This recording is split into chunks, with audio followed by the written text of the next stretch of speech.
నంద్యాల జిల్లా ఆళ్లగడ్డలో జాతీయ అవార్డు గ్రహీత దుర్గడ్డ హరిప్రసాద్ ఆచారి అశోక స్తంభం ప్రాజెక్టు ఆవిష్కరణ ప్రారంభించారు. అశోకుని సింహస్తంభంతో కూడిన ఈ కళాఖండాలు దేశ చరిత్ర సంస్కృతి చిహ్నాలని హరిప్రసాద్ ఆచారి తెలిపారు.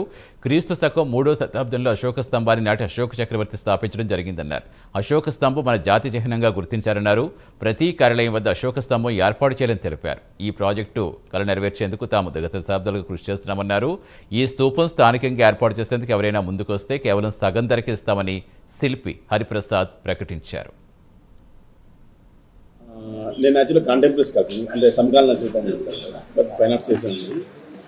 2-3 ప్రాజెక్టుల తర్వాత నాగార్జున సార్ బుద్ధవనం ప్రాజెక్టు, తర్వాత ఈ యాదవ్ ప్రాజెక్టు, తర్వాత ఒక కామన్ ఒక స్కల్ప్చర్ చేద్దాము, అందరికీ అనుకూలించే, అందరికీ దాని ఉండడం ఓన్ చేసుకునే ఇలాంటి ఒక శిల్పం చేద్దామనే కాన్సెప్ట్లో ఈ అశోక సింహస్తంభం ఎన్నుకున్నాము.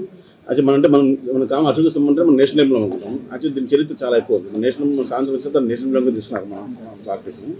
వాళ్ళు అంతకంటే ముందు క్రీస్తుపూర్వం 3వ శతాబ్దంలో చేసిన కంపోజిషన్, అశోకుడి స్తంభంలో చేసిన కంపోజిషన్, అది చాలా క్రిటికల్ కంపోజిషన్. దీన్ని ఇప్పటికే చాలామంది స్కల్ప్టర్స్ అటెంప్ట్ చేశారు దాన్ని, అంటే మళ్ళీ రీక్రియేట్ చేయడానికి, అంటే అథెంటిక్గా రీక్రియేట్ చేయడం కోసమని.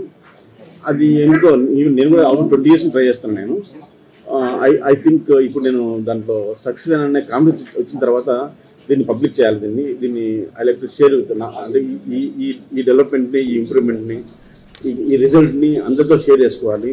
అరిసెంటే ఇది ఎక్కువ మందికి కనెక్ట్ అవుతుంది కాబట్టి ప్రతి ఊర్లో స్థాపించే అవకాశం ఉంటే పెట్టుకోవడానికి ఎంకరేజ్ చేయాలని దాంట్లో